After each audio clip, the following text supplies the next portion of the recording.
자, 여러분, 지금까지 여러분이 고대에서부터 시작을 해서 중세 학습하였고요. 그 다음 이제 르네상스까지 여러분이 학습을 하였습니다. 자, 이제 긴 음악사 시간을 지나서 이제 우리 예술음악 역사, 음악 역사에서 바로크 시대에 대해서 우리가 학습하도록 하겠습니다. 자, 바로크 시대에는 어떤 그러면 그 음악사 중에서 어느 정도의 위치에 속해 있는지 여러분께서 타임라인을 한번 보도록 하겠습니다. 자, 여기 보시면 바로크가 여기 지금 가운데 이렇게 있지요. 바로크 여기 일단은 이 막대상으로 볼 때는 1600년에서 1750년 사이에 이 시대가 150년간의 시대가 바로크라는 이름으로 불리게 됩니다. 자, 그래 보시면 그 앞 시대에 우리가 왔던 잠깐 한번 복습을 해볼까요? 자, 중세 시대는 우리가 1000년이 넘는 시대다. 그런데 시작하는 시기와 끝나는 시기는 학자들마다 굉장히 다르게 추정을 하지만 1000년에서 1200년간의 긴 세월을 오랫동안 지속해 왔던 것이 바로 중세 시대입니다.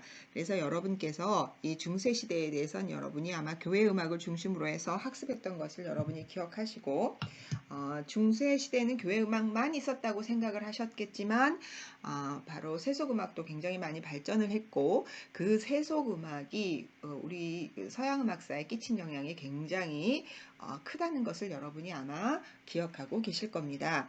그래서 중세가 끝나고 나면 어떤 분은 1200 끝났다, 어느 분은 뭐 1400 끝났다, 어떤 분은 1450에 끝났다 이렇게 하지만 한 1400년 기준으로 해서 그 부근으로 해서 중세가 서서히 끝나고 새로운 문화사상이 피어나지요. 그래서 여기 이름을 우리가 보면 그냥 그 다음 시대는 이해가 바로 된다고 했죠.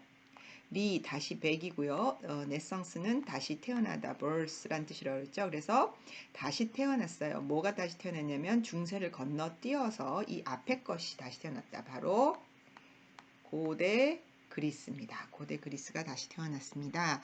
그러니까 결국은 조금 더 사람에 대한 생각, 그 다음에 화려한 예술미, 인간적인 사상, 신 중심이 아닌 신도 절대 신이 아닌 그런 자유로운 세상을 생각을 할 수 있는 시기가 이 시기예요. 그런데 여러분이 절대 간과하지 말아야 될 것은 중세 시대부터 시작된 서구 유럽에서 깔려 있는 기저의 사상이 뭐냐면 이 밑에 쭉 계속 깔려 있습니다. 여기까지도 계속 깔려 있는 이 사상이 뭐냐면 바로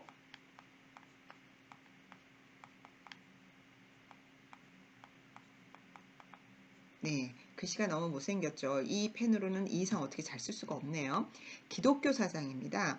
그래서 어떤 인간 중심의 사상이 발달되고 또 열정이 나타나고 하더라도 이 밑에 기저에는 아주 깊숙이 단단하게 흐르고 있는 것은 기독교 사상이 흐르고 있다는 것을 여러분이 방심하시면 안 됩니다.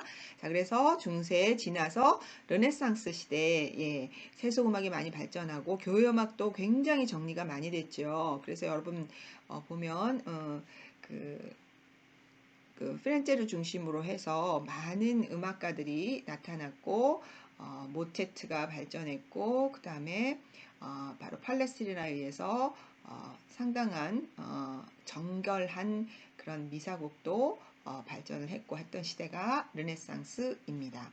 이제 이 르네상스에서 바로크로 대개 보면 여기서 일로 넘어갈 때는 예술에서 인간 중심 사상이라는 것이 나타났죠. 그럼 르네상스에서 바로크는 어떻게 이 시기를 나누어 볼 수 있느냐, 그 기점이 굉장히 중요하겠죠.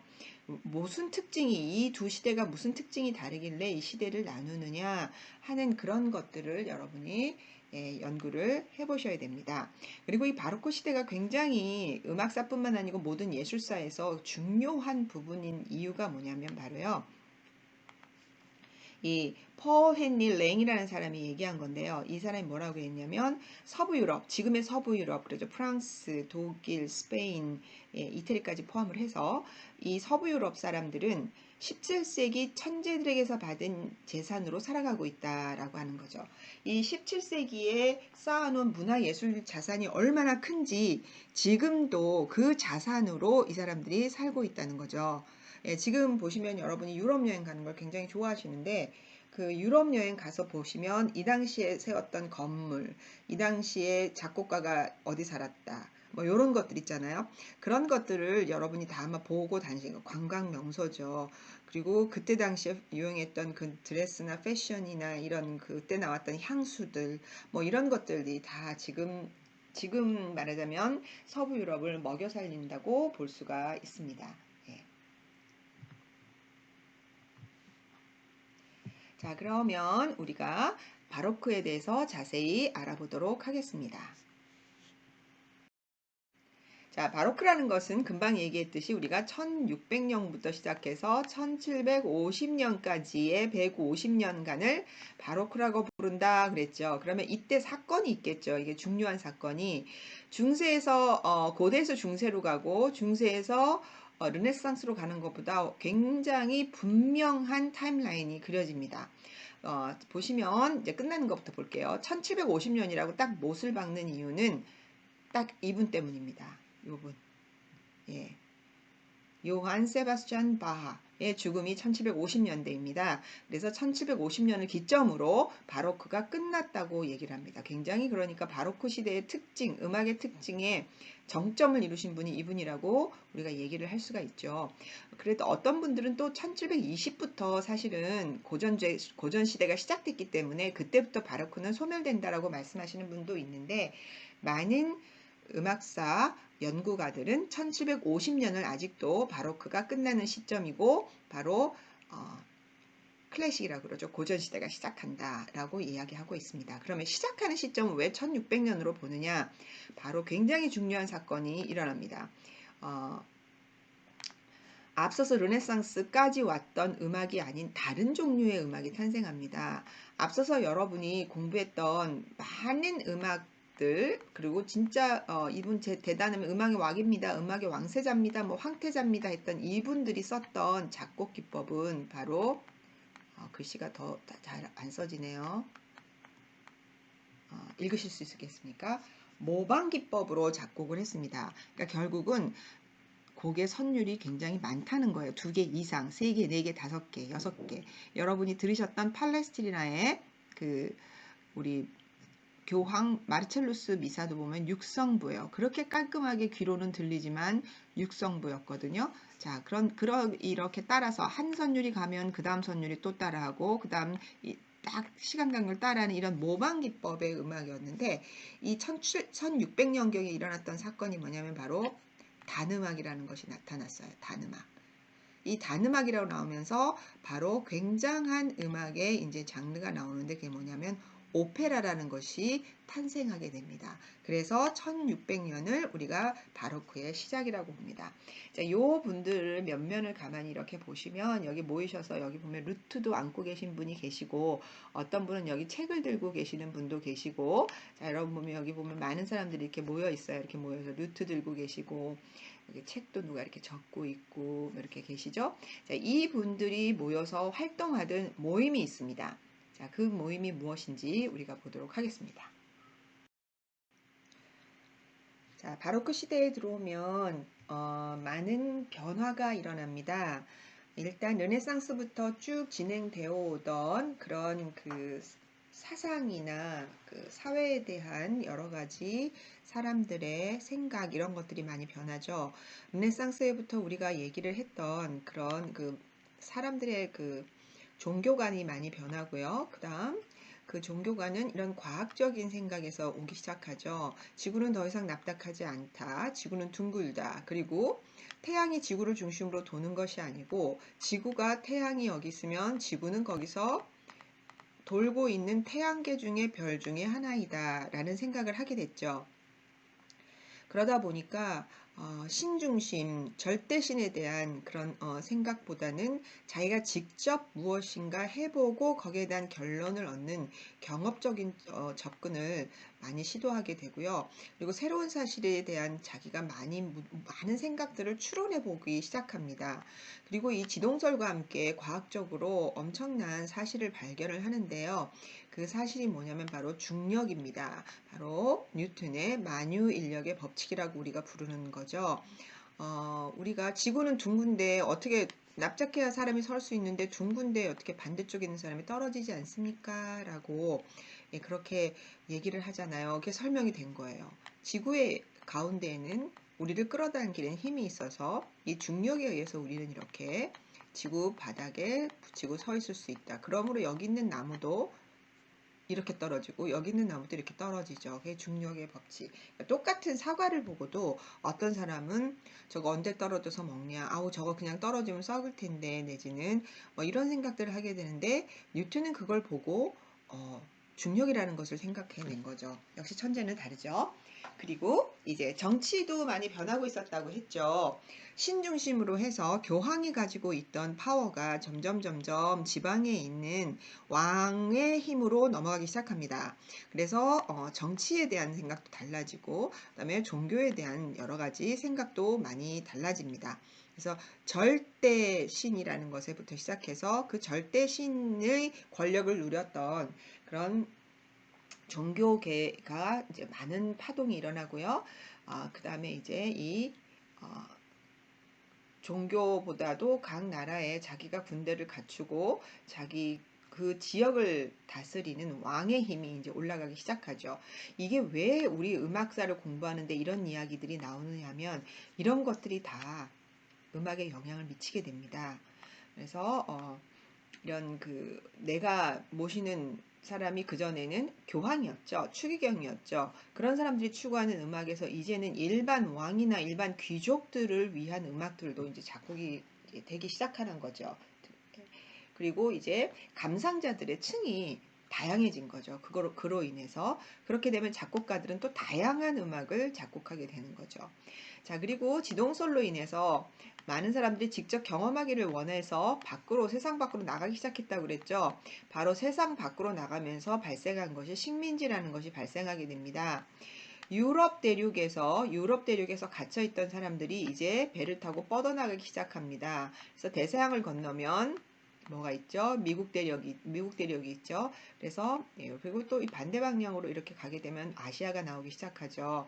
그래서 이런 땅들을 이제 점점점 아프리카로 가고 이렇게 배를 타고 나가는 걸 무서워하지 않게 돼요. 그렇게 되면서 이렇게 자신들의 음악이 딴 곳으로 전파가 됩니다. 전파가 되고 거꾸로 그쪽도 또 유입이 되기 시작하겠죠. 자, 그리고 금방 얘기했듯이 절대 왕건이 이제 되면서 왕도 음악을 소비하는 하나의 부류가 된 거고, 또 하나의 부류가 생기는데 아주 중요한 부류가 생깁니다. 지금 보면 배를 타고 나간다 그랬죠. 배를 타고 나가면서 이제 뭘 하기 시작하냐면 장사를 하기 시작해요. 그 장사로 인해서 돈을 버는 계급이 있는데, 그래서 재산이 쌓입니다. 이분들은 나면서부터 귀족도 아니고 왕족도 아니고 그렇다고 그래서 종교 지도자도 아닌데요. 이분들이 가지고 있는 파워, 바로 돈이죠. 그런 재물이 많은 부르주아 계통이 상승이 되면서 음악 또한 이 부르주아를 위한 음악이 생산되기 시작합니다. 왜냐하면 이분들이 소비를 많이 해요. 음악에 대해서. 그리고 자기가 원하는 음악을 작곡하기를 원하고 그걸 듣기를 원해요. 그래서 음악하는 사람들, 음악가들에게, 연주자들에게 후원을 많이 합니다. 그러니까 안심하고 작곡가들이 음악을 더 많이 낼 수 있는 그런 환경이 되는 거죠.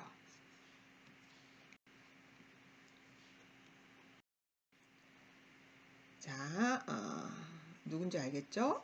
문학에서 굉장히 중요하신 분이시거든요. 바로 이 문학가가 또 바로크에서는 발생을 많이 합니다. 많은 문학가들이 발생해서 지대한 영향을 끼칩니다. 음악에도 지대한 영향을 끼치게 됩니다.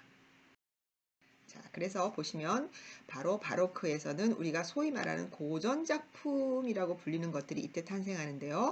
문학과 미술, 음악 다역에 속합니다. 왜 또 우리가 르네상스 시대에서는 미술을 많이 공부했었죠? 미술을 많이 공부했어요. 왜냐하면 그 미술이 보여주는 형태가 음악에도 나타나기 때문이죠. 자, 그 다음 문학은 왜 그러냐면 바로크 시대에서 나오는 이 문학은요, 정말 이 시대뿐만 아니고 이 이후 음악 세계를 엄청나게 많은 영향을 끼치게 됩니다. 자, 그럼 알만한 이름들이 다 나옵니다. 문학 셰익스피어. 예, 이 셰익스피어는 현재까지도 영화, 우리가 지금 즐겨보고 있는 할리우드 영화의 소재로도 쓰이지요. 이 셰익스피어. 그 정도로 지대한 영향을 끼쳤고, 신라권을 지은 밀턴. 그 다음에 세르반테스. 누구죠? 예, 돈키호테라는 인물을 만드신 분이죠. 이 세르반테스. 돈키호테 또한 지금도 뮤지컬로도 이게 만들어져서 이 공연이 굉장히 많이 되고 있죠. 그 다음에 이제 철학 사상으로 몰리에, 라신 이런 사람들이 있어서 문학과 사상들이 엄청나게 발전을 하고 이것이 후세의 바로크뿐만 아니고 바로크, 그 다음에 클래식, 낭만, 현대까지 영향을 끼치게 됩니다. 자, 그러면 미술에는 우리 앞서서는 미켈란젤로 그런 그 미켈란젤로나 다빈치 이런 사람들의 작품을 봤죠. 지금 이 시대에 와서는 이제 우리가 루벤스나 렘브란트의 그림을 보게 되면 아, 이게 르네상스와 바로크의 차이점이구나 하는 걸 여러분이 알 수 있게 돼요. 아, 그러면 음악도 이 포인트에서 변화가 있을 수 있겠구나라고 여러분이 깨달을 수 있을 겁니다. 자, 이분이 셀반테스예요. 이분이 셀반테스고 이 신라권을 지은 밀튼입니다. 자, 그림을 한번 비교해 볼까요? 자, 이게 십자가로 올라가는 예수, 그 다음에 이제 십자가 선상에서 죽음을 맞으시고 내려오는 예수.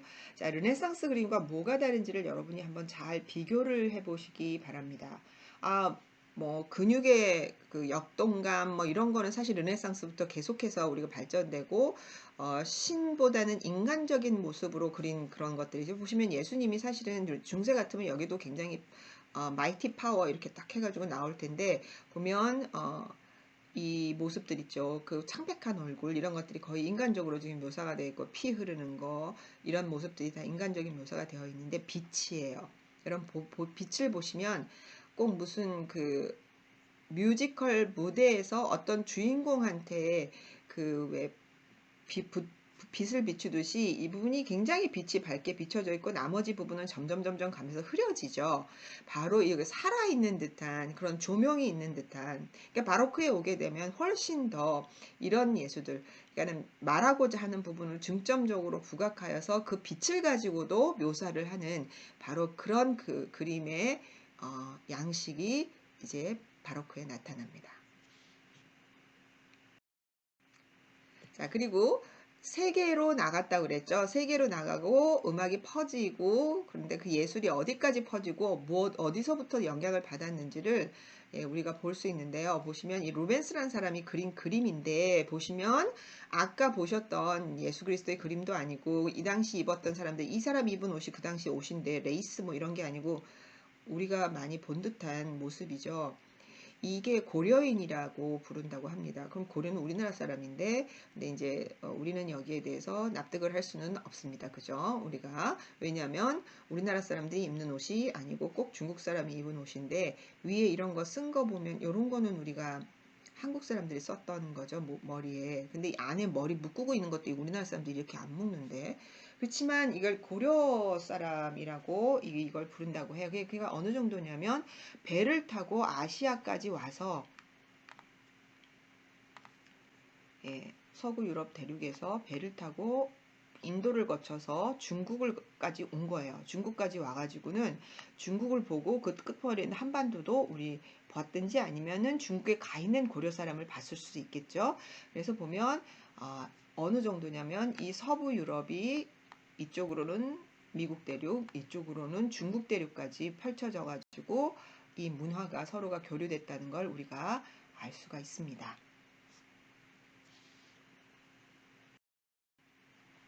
자, 그리고 금방 설명드렸듯이 그림. 네, 이 그림을 우리가 보면 알 수 있다 그래서 빛을 잘 보라 그랬죠. 보면 꼭 무슨 그 무대에 뮤지컬 하는 듯한 그런 모습이에요. 이 그림을 그린 사람은 렘브란트입니다. 렘브란트인데 이 제목은 이게 원제 굉장히 길죠.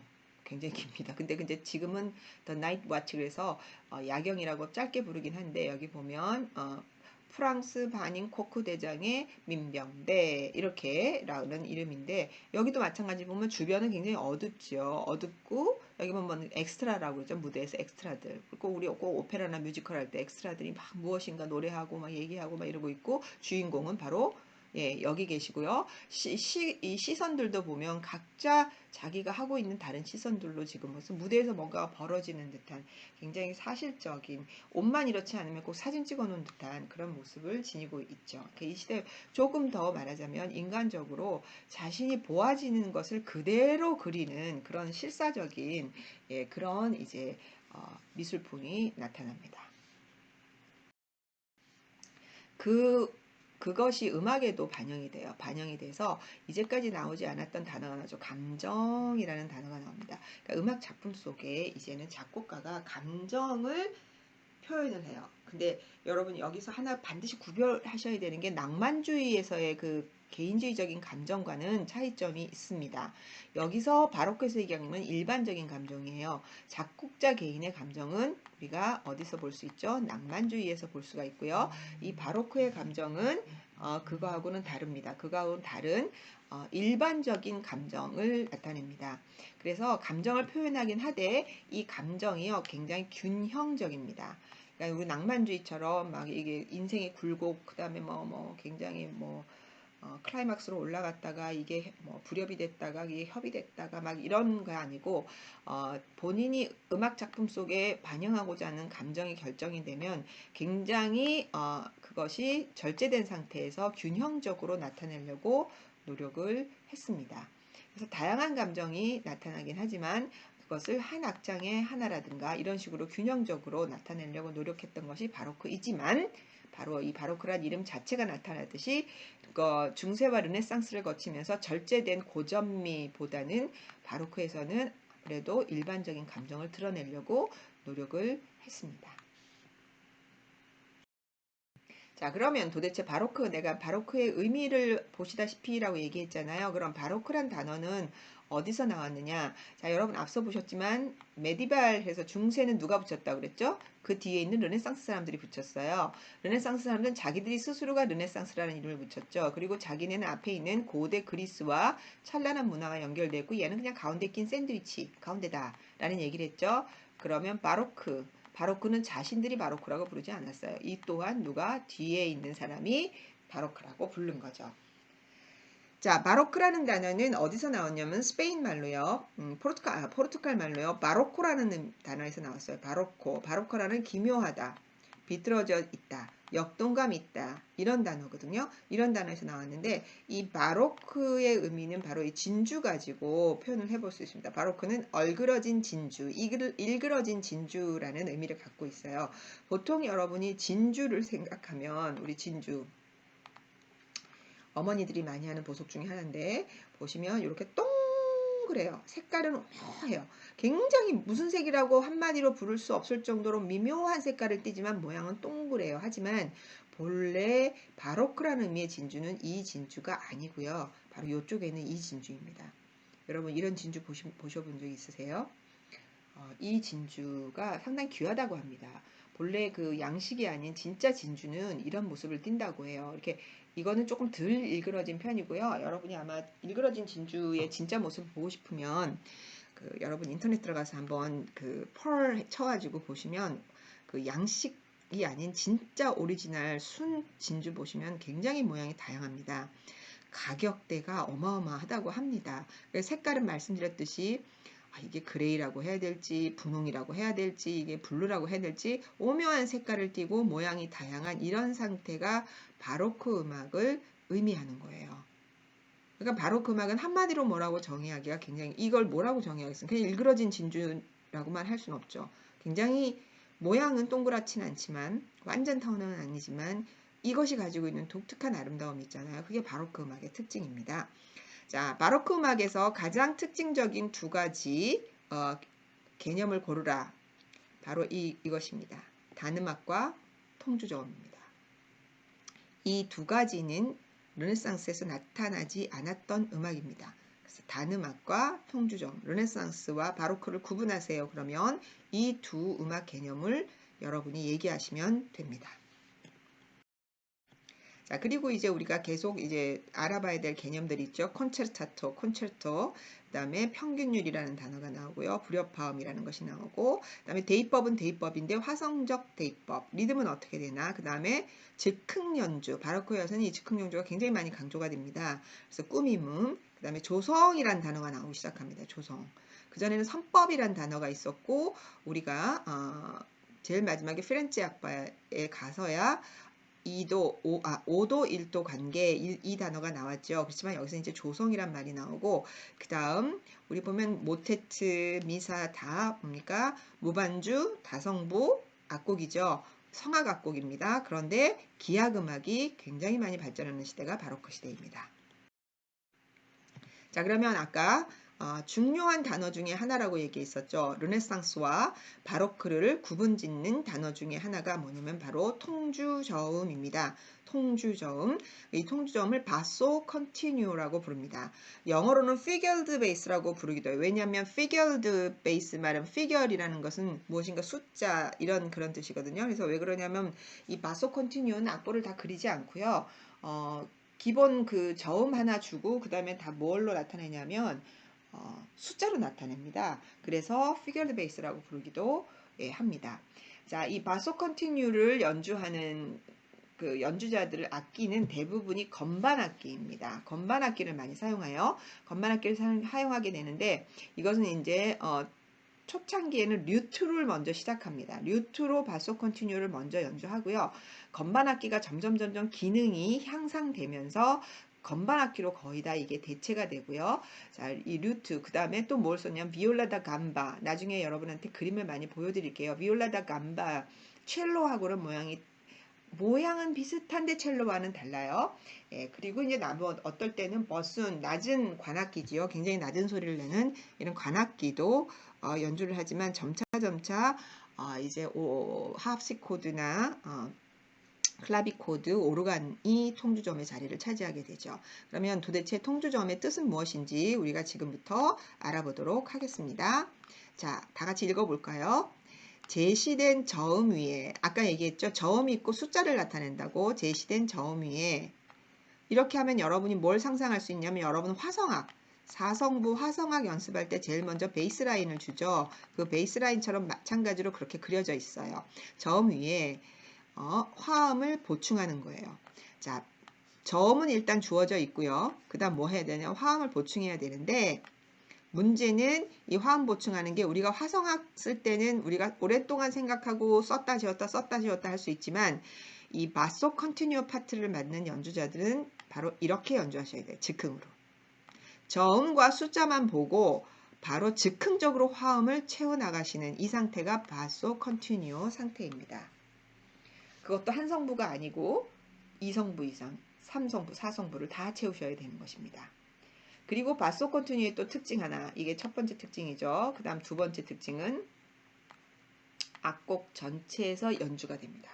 악곡 전체에서 계속 연주가 됩니다. 한마디 나오고 끝내는 게 아니고요. 악곡 전체에서 계속 연주가 된다. 그러다 보니까 이 바소 컨티뉴를 하시는 즉흥 연주하시는 분들은 화성만 보충하는 정도가 아니고 뭐도 해야 된다. 리듬도 본인이 즉흥적으로 완성을 하셔야 됩니다.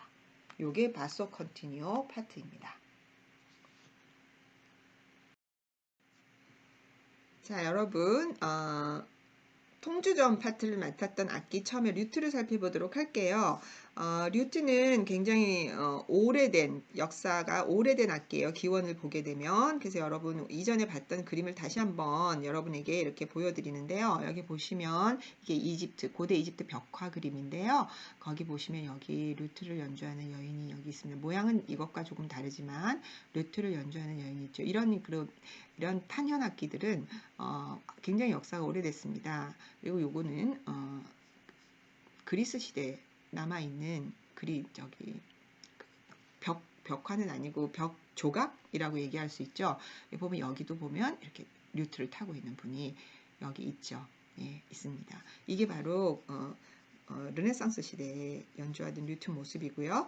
요것은 이제 초기 바로크 시대에 류트를 연주하는 여자의 모습을 그림으로 남아 있어요.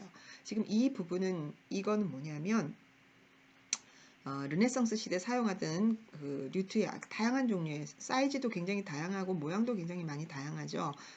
어떤 거는 이렇게 길기도 하고, 예, 어떤 거는 이렇게 선이 짧기도 하고 한 이런 류트예요. 그래서 류트 음악 여러분이 들어보시려면 바로 존 다운랜드 영국 작곡가입니다. 그래서 이 르네상스 시대 작곡가인데 류트 소리를 한번 들어보시겠습니다.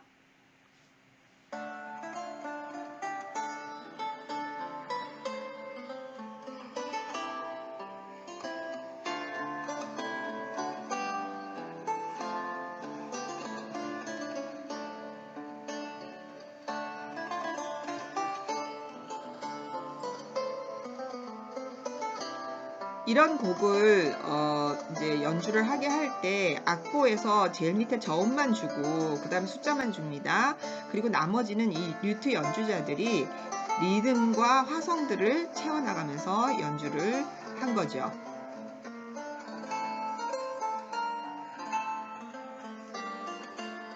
지금의 기타 소리보다 조금 더 부드럽다고 하나? 네. 자, 그래서 여러분 류트를 들어보셨어요. 이게 이제 류트 악기고요. 그 다음 자, 바소 컨티뉴에 또 역할을 했던 비올라 다 감바에 대해서 알아보도록 하겠습니다. 자, 그러면 여기 보시면 사진이 여러 장이 이렇게 있죠. 그러면 가장 오래된 사진부터 우리가 보도록 하죠.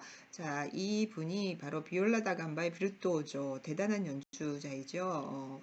대단한 연주자로 이름이 알려져 있는 분이시고요.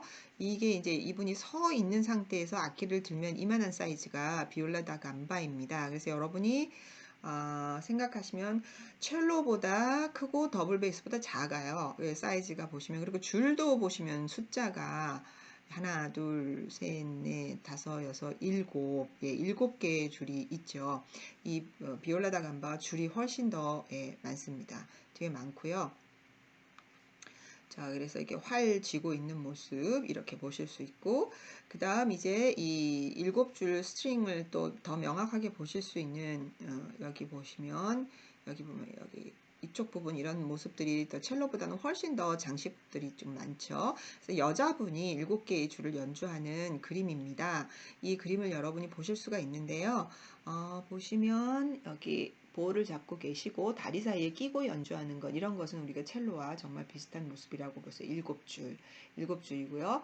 그 다음 이제 이분 이후로 또 굉장히 그 비올라 다 감바의 비르투오조 연주자로 알려져 있는 분이십니다. 칼 프레드리히 에이블인데요. 이 아벨 선생님 연주 이렇게 보시면 이 옆모습도 이렇게 어떻게 손을 짚는지의 모습도 이렇게 다 나와 있는 이런 상태고, 다리 사이에 끼고 이렇게 연주를 하고 있어서 보시면 이렇게 의자가 높은데 키가 이 정도 오는 거 보면 첼로보다는 좀 살짝 큰 사이즈구나 하고 여러분이 유추해 보실 수 있겠습니다. 자, 그리고 보시면 이제 이게 7줄만 있는 게 아니고요. 6줄짜리 비올라 다 감바도 있습니다. 굉장히 화려하게 장식이 되어 있고 멋있죠. 여기 보면 굉장히 많은 무늬들이 들어가 있는 바로 이 6줄짜리 비올라 다 감바입니다. 그러면 이 비올라 다 감바의 바소 컨티뉴를 맡았던 비올라 다 감바의 소리를 들어보도록 하겠습니다.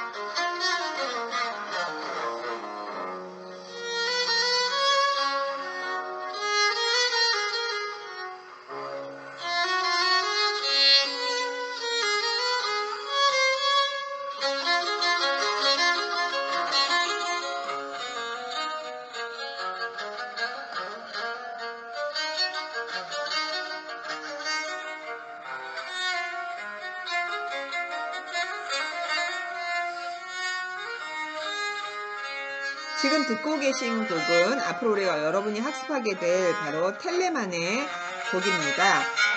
그래서 비올라 다 감바를 위한 판타지라는 곡입니다.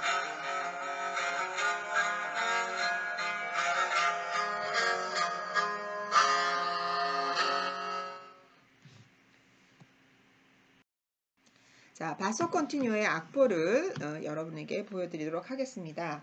자, 위와 아래가 같은 악보예요. 그래서 위의 악보는 설명해 드렸듯이 저음만 나타난다고 그랬죠. 그래서 저음만 베이스라인, 지금 기둥이 아래로 내려갔죠. 이 베이스라인만 지금 그려져 있는 거예요. 그러니까 비올라 다 감바나 류트 연주자들, 그 다음에 건반악기 연주자들은 이 위에 있는 이 악보만 가지고 있습니다. 그리고 피겔드 베이스 숫자가 있다라고 얘기했죠. 그래서 여기 보면 숫자가 이렇게 얼핏 보면 여러분이 아마 사성, 화성학 연습하는 악보 같다라고 여러분 생각하실 수 있을 거예요. 그래서 이것을 즉흥적으로 이 악보만 보고 즉흥적으로 이렇게 연주를 해야 되는 겁니다. 그러니까 위에 보면 나머지 성부들을 꽉꽉 화성으로 채워 나가는 거죠. 이것을 악보를 우리는 이렇게 그린 것을 보지만 사실은 이 류트 연주자나 이 건반 연주자, 류트나 건반 연주자들이 여기 보면 건반 하시는 분, 류트 하시는 분들이 즉흥적으로 이 위에 있는 화성들을 채워 가시는 이게 바소 컨티뉴입니다. 자, 그 다음 이제 굉장한 또 큰 사건이 하나 벌어집니다. 바소 컨티뉴오가 르네상스와 바로크를 구분짓는 음악 개념이라면 또 하나의 대단한 음악 개념이 나오는데요. 그 또 하나의 음악 개념이 어디서 나오기 시작하냐면 바로 이 모임에서부터 나옵니다. 이 모임에서 나오는데요. 이 모임의 이름이 바로 여러분 읽혀지는 대로 까메라타라는 이름입니다. 자, 이 까메라타라는 모임, 이 까메라는 말은 무슨 말이냐면 방이란 뜻이에요. room. 그러니까 어떤 방에 모여서 자기들이 연구를 했다는 그런 얘기죠. 어디서 시작했느냐? 바로 여러분이 앞서서 르네상스에서도 굉장히 많은 작곡가들을 배출해낸 곳이죠. 많은 사람들이 활동했던 곳입니다. 바로 피렌체, 플로랑스입니다. 여기에 일부 몇 명의 사람들이 모여요. 지식인들이 모이는데요. 이 음악을 발표하는 모임인데 여기 모임 멤버들을 보면 문학, 과학, 예술하는 모든 사람들이 다 모여요. 그래서 여러분 이름 보시면 카치니하고 페리는 음악가인데요. 그러니까 빈센조 갈릴레이는 누구냐? 갈릴레오의 아버지이십니다. 네, 이분도 수학자이고 과학자이신데요. 이분들이 다 같이 모여서 우리 좀 새로운 음악 양식에 대해서 연구를 해보자. 아마 그러셨던 것 같아요. 내가 거기에 참여하지 않아서 나도 확실하게 그분들이 나눈 대화를 알지를 못하지만 그래서 이분들이 원했던 것은 문학과 예술하는 사람들이 모여서 뭘 했냐면 진짜 고전극 고대 그리스의 고전극을 한번 부활시켜 보자라는 의미에서 모였어요. 그런데 모테트 다성 모tet이나 6성, 7성, 8성의 곡을 가지고 극을 하기에는 쉽지 않아요. 어려워요. 예. 그러다 보니까 우리 극에 맞는 음악이 뭐가 있을까라고 생각을 하게 된 거죠. 근데 여러분 보면 내가 갑자기 여기 보면 갑자기 이렇게 옛날 분을 얼굴을 내놓고는 보면 기타를 들고 있는 어떤 분의 얼굴이 나와 있죠. 여러분에게 음악을 하나 들려드리도록 하겠습니다.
자, 금방 여러분이 들으셨던 곡은 무슨 곡으로 알려져 있냐면 지금 여기 있는 것처럼 카치니의 아베 마리아라고 알려져 있고요. 금방 여러분이 들은 곡을 부른 가수는 이네사 갈란테, 바로 이 아베 마리아라는 곡을 발굴해서 세상에 많은 사람에게 처음으로 들려준 분이 바로 이네사 갈란테입니다.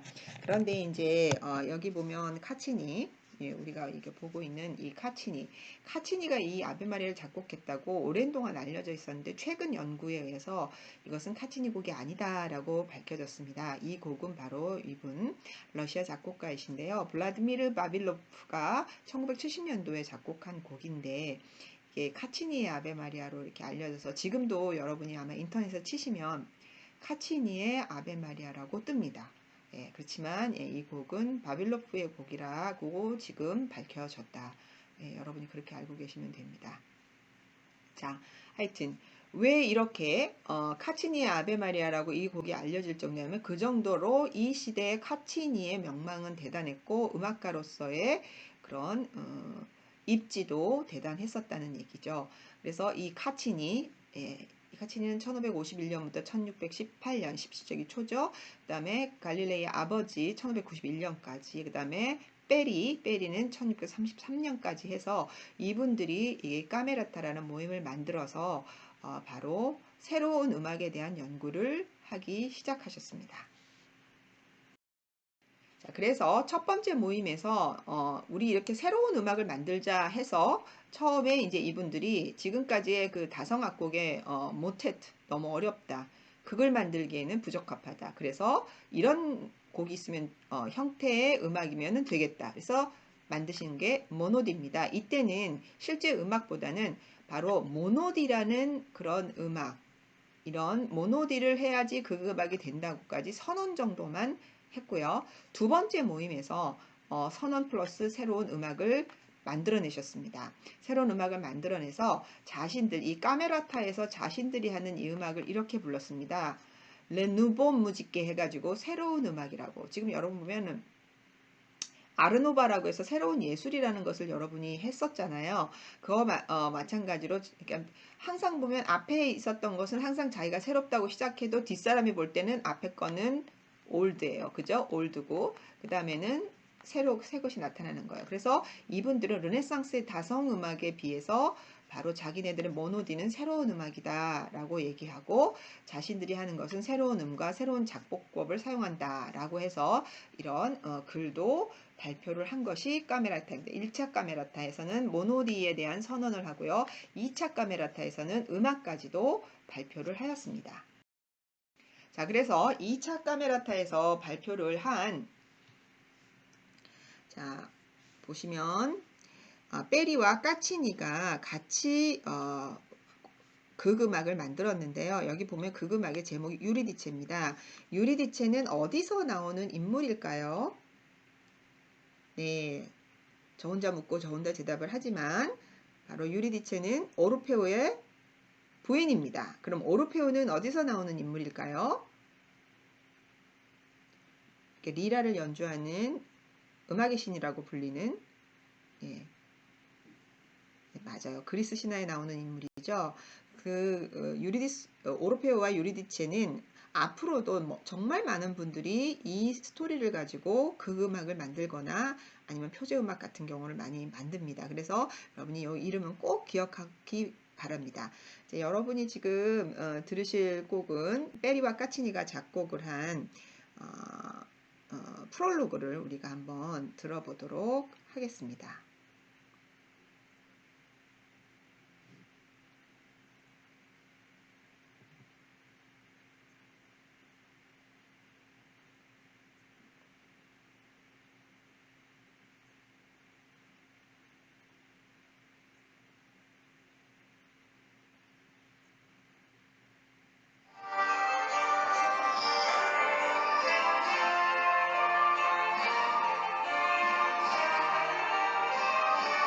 이게 그 악보입니다.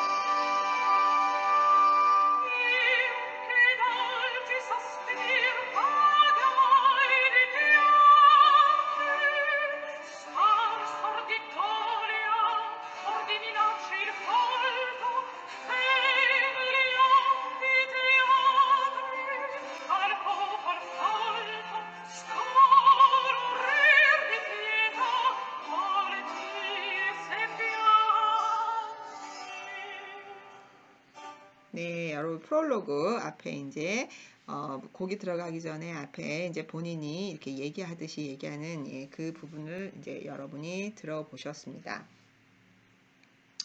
까티니와 페리는 같이 처음엔 작업을 했는데 페리가 굉장히 욕심이 많았다고 해요. 그리고 굉장히 까칠하고 그래서 결국은 두 사람은 마지막까지 작업을 같이 하지 못하고 헤어졌다고 합니다. 자, 그러면 오른쪽에 있는 이 가사는요, 카치니의 곡입니다. 진짜 카치니, 아까 카치니의 아베 마리아가 아닌 카치니가 작곡한 아마릴리 미아벨라입니다. 이게 이제 말하자면 아까 우리 카메라타에서 처음 그 누버 무지크 새 음악을 만들어냈다고 한 그 곡 속에 실려 있는 그런 카치니의 곡입니다. 그럼 처음에 카메라타에서 단음악이라는 모노디라는 것을 주창하면서 이런 스타일의 곡이라고 얘기한 바로 그런 형태의 곡이 바로 이 아마릴리 미아벨라라고 볼 수 있습니다. 그래서 한번 들어보시도록 하겠습니다.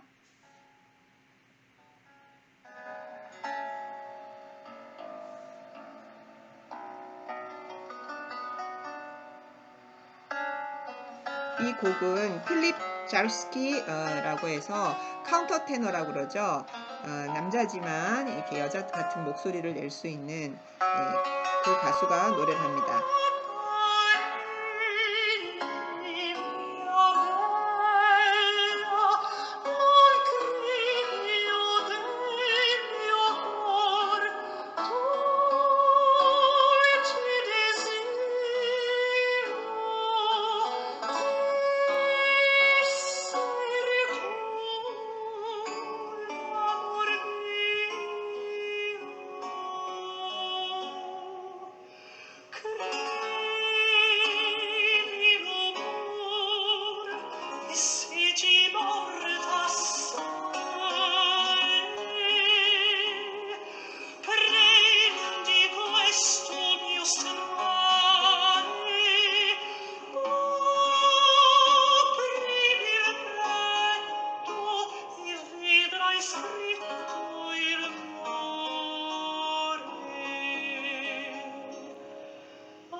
네, 이것이 바로 신음악에 발표되면서 나온 아마릴리라는 곡입니다.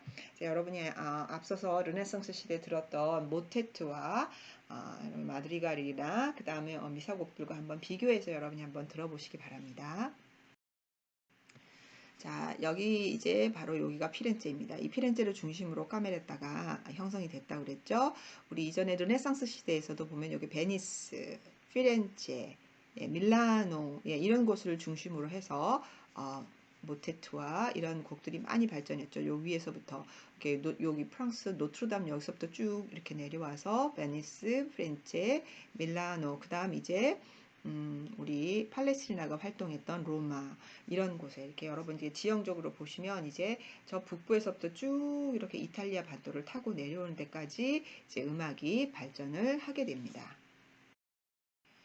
자, 이렇게 음악을 발전하는 데서 이게 메디치 가문이라는 이 가문이 엄청난 역할을 많이 합니다. 이 돈이 워낙 많고요. 예술을 그렇게 많이 수호했던 메디치 가문, 예술뿐 아니고 메디치 가문은 제약뿐만 아니고 정말 많은 부분에 이 메디치 가문은 대대적으로 문화와 사회가 발전할 수 있도록 많이 공헌을 했는데요.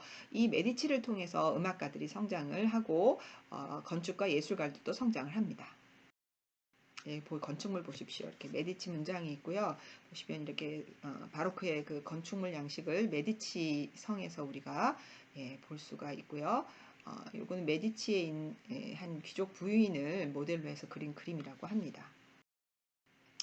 자, 그래서 우리 바로크 음악의 모노디 정리를 해보면요. 자, 반주가 있는 단선율 음악입니다. 반주가 있는 단선율 음악입니다. 자, 보세요. 그레고리안 천트의 그 단선율과 다른 차이점은 뭐냐면요. 모노디, 바로 이 모노포니는 단선율은 단선율인데 뭐가 있어요? 반주가 있습니다. 그리고 이것은 어디부터 시작돼? 까메라타가 주창을 했습니다. 전 시대 복잡한 다성음악을 반대하고 독창과 통주전 반주에 의해서 곡이 진행되도록 이렇게 하는 것이 바로 모노디 음악입니다. 이렇게 한 이유는 고전극을 부활시키기 원했기 때문에 고전극의 자유로운 자기의 생각을 잘 표현하기 위해서는 복잡한 다성음악으로는 할 수가 없다. 그래서 모노디 양식으로 분명하게 가사를 전달하기 위해서 이런 양식을 주창하게 됐다. 까메라타가. 네. 자, 그리고 이제 나오는 것이 바로 이걸로 인해서 나온 것이 오페라라는 양식이 나오게 됩니다.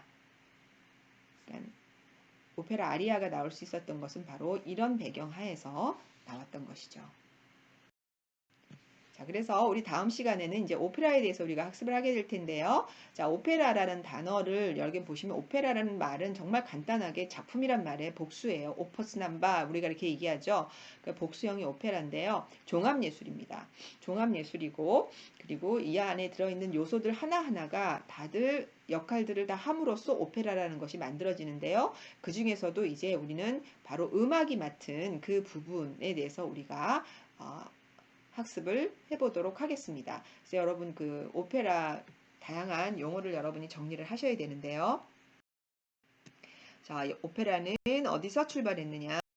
그 다음에 여기 보시면 다양한 오페라 부파, 세리아, 그랜드 오페라, 오페라 코미크, 징슈피엘, 그 다음 영국 오페라, 프랑스 서정비극, 그 다음 좀 내려오시면 오페라의 유사 종류이죠. 오라토리오, 칸타타 이런 것들에 대해서 우리가 다 학습을 하도록 하고요. 네, 성악 부분에서 우리가 꼭 봐야 돼요. 다카포아리아 형식은 무엇이냐? 그러면 오케스트라는 어떻게 리토르넬로로 연주했다? 이런 것들을 우리가 다 같이 이렇게 우리가 공부를 하도록 하겠습니다. 그래서 내가 과제에 제출했듯이 여러분은 이것을 정리를 하셔야 우리가 앞으로 학습하는 데 있어서 여러분께서 미리미리 이 개념이 이 개념이구나 이렇게 짧은 설명으로도 여러분이 이해할 수 있는 그런 상태가 될 겁니다. 그래서 이 개요 정리하는 것을 여러분이 반드시 하시기 바랍니다. 수고하셨습니다.